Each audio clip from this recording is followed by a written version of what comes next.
Y nada, duquesa, por favor. ¡Ah! Me va a matar la cámara, el gato o el portátil. Socorro. Un momento. A la duquesa. Saluda a tus fans, sí. Bueno, eso. Voy a soltar este bicho.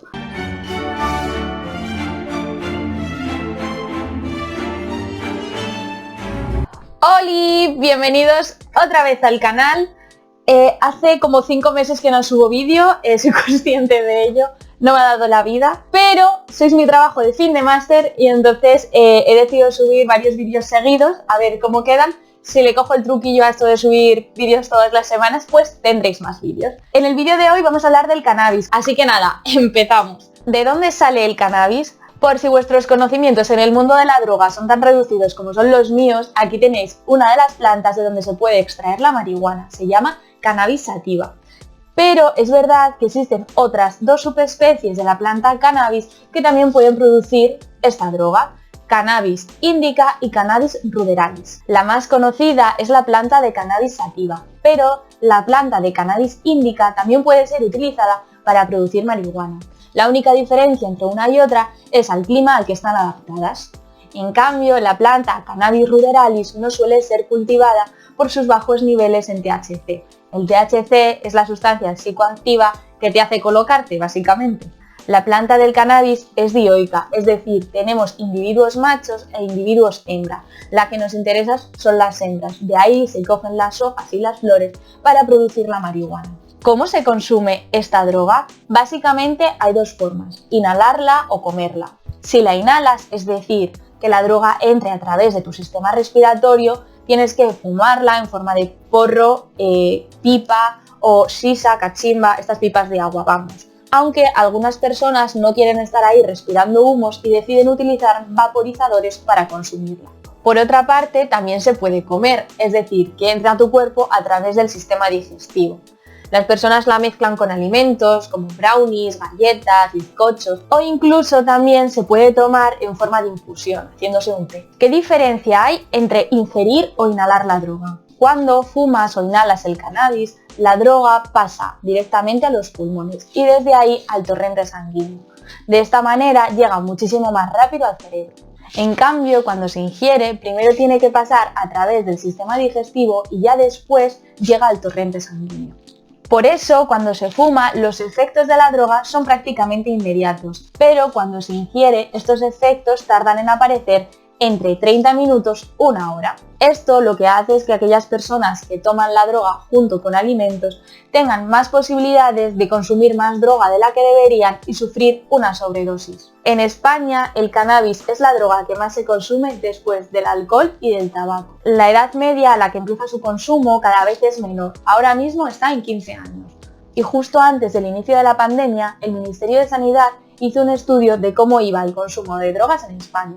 Los resultados dijeron que algo más del 10% de la población entre 15 y 64 años consumían cannabis y alrededor del 33% de los menores de 18 años admitían haberla probado. ¿Cuáles son los principales componentes químicos de la planta del cannabis? Por un lado tenemos el THC o tetrahidrocannabidiol, que es el principal componente psicoactivo, y por otro lado tenemos el CBD o cannabidiol, que es el principal componente no psicoactivo de esta planta. A mayor cantidad de THC presente en la planta, más grande va a ser el colocón que te pilles. Por tanto, los niveles de THC presentes en las plantas de María han ido cambiando a lo largo del tiempo y cada vez tienen un mayor porcentaje de THC. Para que los niveles de THC presentes en las plantas aumentaran, los growers, es decir, las personas que cultivan María, han tenido que estudiar un poquito de biología. Lo que han hecho ha sido seleccionar aquellas plantas de cannabis que producían mayores niveles de THC. Estas plantas que producían más THC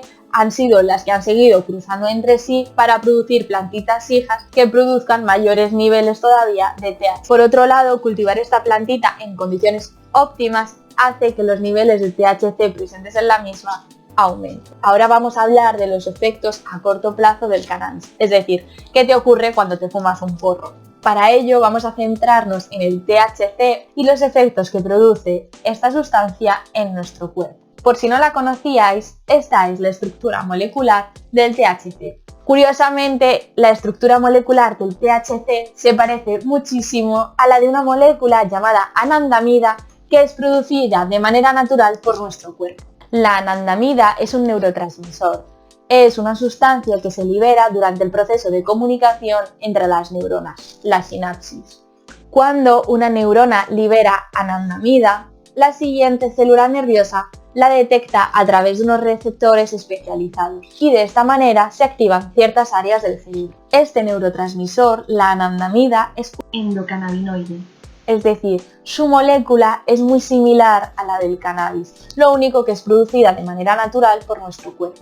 Y la anandamida se une a unos receptores que son específicos para ella, llamados receptores cannabinoides. Cuando la anandamida se une de manera natural a sus receptores, se activan ciertas partes del cerebro que pueden influir sobre el apetito, la memoria, la coordinación, la percepción del tiempo y del espacio, el placer. Cuando se consume cannabis, las moléculas de THC pasan al torrente sanguíneo y a través de este llegan hasta nuestro cerebro. Teniendo en cuenta la estructura tan parecida del THC y de la anandamida, no es de extrañar que el THC sea capaz de unirse a esos mismos receptores a los que se une la anandamida de manera natural. Activa ciertas regiones y altera su funcionamiento normal, dando lugar a los efectos habituales del colocón. Por ejemplo, el THC puede alterar el funcionamiento de la corteza orbitofrontal y el hipocampo. Ambas regiones son importantes para mantener la concentración y la memoria. ¿El cannabis es adictivo? La respuesta breve, sencilla, precisa, concisa es que sí. Niños, no toméis drogas, droga, caca. Pero es verdad que algunos estudios indican que el síndrome de abstinencia producido por el alcohol es bastante mayor que el que produce el cannabis. El cannabis causa adicción y los datos más recientes sugieren que el 30% de las personas que lo consumen van a terminar desarrollando algún tipo de trastorno. De hecho, aquellas personas que iniciaron su consumo a edades tempranas, menores de 18 años, tienen más posibilidades de desarrollar los trastornos. Además, si os acordáis de lo que os he dicho al principio del vídeo, los niveles de THC presentes en el cannabis cada vez son mayores y esto hace que aumente el riesgo de adicción. Al igual que ocurre con otras drogas, si un consumidor habitual deja de tomar cannabis, van a aparecer ciertos síntomas de abstinencia. Por ejemplo, irritabilidad, dificultad para dormir, pérdida de apetito, deseos intensos de tomar droga. Esto ocurre porque el consumo de drogas, como el cannabis, está asociado a una mayor liberación de dopamina, un neurotransmisor, y este está implicado en el proceso de adicción. Pero en el caso del cannabis, esa dependencia y síndrome de abstinencia aparece porque nuestro cerebro se ha acostumbrado a la presencia de los efectos del THC. Tanto se ha acostumbrado que ha reducido la producción de sus propios neurotransmisores endocannabinoides, la anandamida de la que os he hablado antes. Vale, ya sabemos los efectos a corto plazo, vamos, nada más fumarte un porrete. Pero, ¿qué ocurre a largo plazo? Te matan las neuronas, te vuelves tonto. Algunos estudios han determinado que la exposición a esta droga durante largos periodos de tiempo sí que puede provocar cambios en el cerebro. Otra investigación analizó ratas que habían sido expuestas a los efectos del cannabis antes de nacer y en etapas tempranas de su desarrollo. Y se comprobó que las ratas que habían sido expuestas a esta droga tenían más problemas en procesos de aprendizaje y memoria.